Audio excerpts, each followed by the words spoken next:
I'm Pete McNalley, the Emergency Management Director for Polk County, and I'd like to talk to you a little bit today about our criteria for opening shelters and when we would do it and how that process works. First of all, I want to thank you all for taking part today. We certainly appreciate and couldn't run our special needs shelters without your cooperation and participation, so thank you and hope you get a lot out of today's training.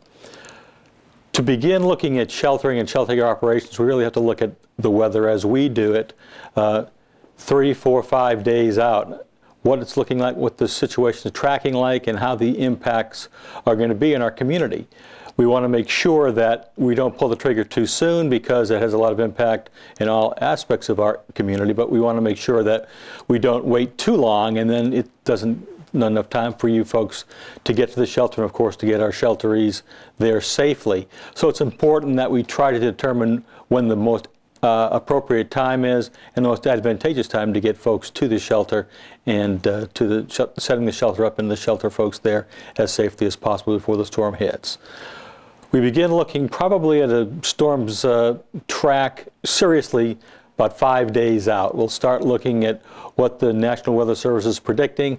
At that point, we'll be contacting a lot of our players who work with us, the school board, the people who run the shelters for us, the health services, human services folks, the health department, to make sure that they know what's going on. We'll also be contacting other folks within the county who help run operations in the Emergency Operations Center to make sure they're starting to get their things in line, their plans set up and in place so that they can be ready as well should something happen.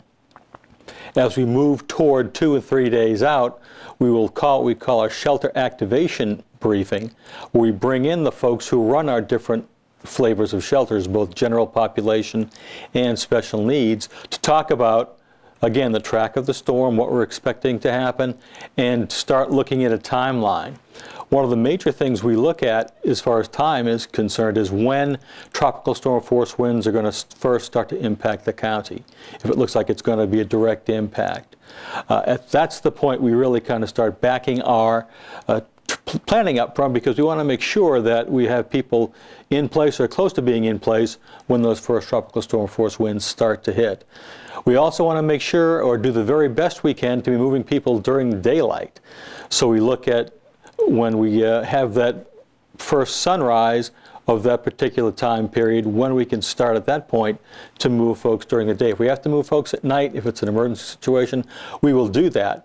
But if we have time, and again, this is why we look to try to protract that planning, because we can plan out a daylight operation, which is safer to do, easier for people to get there, easier especially for our transportation folks. I mentioned transit because they are a very, very key component to this entire operation. One of the things that they do, however, prior to providing their services to us for shelter transportation, is provide transportation for folks to the blood dialysis units, making sure they're taken care of prior to a storm's impact. So they run those folks prior to beginning our shelter operation. So we need to take that into account when we start doing our planning as well. The criteria for opening shelters for general population and special needs really don't change, really aren't any different. If the storm looks like it's going to impact us, if something looks like it's going to hit us, that's when we will go ahead and plan our activations and set up shelters as necessary. The special needs shelters, however, take a little bit longer to set up because the transportation aspect as well as the setting up of the shelter themselves with the equipment that we would need. So it takes a little bit longer to get those set up, but the criteria is really the same. We look at, again, transportation. We will start a call down of all the folks who require transportation by our folks from Transit Services and other partners a good 24 hours before that happens, so that we can ensure that we hit all those folks via the phone, make sure we've arranged for transportation for them, have a place to pick them up, and can do that expeditiously and get them to the shelter of their choice. Of course, we have our 3 special care units, McKeel Academy this year, Ridge Community High School this year, those both new, and our old standby, the old Polk General Hospital of the Polk County Health Department Specialty Care Unit shelters as our destinations for these folks. We want to make sure we have those places set up beforehand in order to go and operate. And what we like to do, with the way we like to use it is, or keep our shelters open, is just as long as we have to. When it's safe to get those folks out and back to their homes, or release them to go back to their homes if they're driven themselves, or transport them if they need that requirement.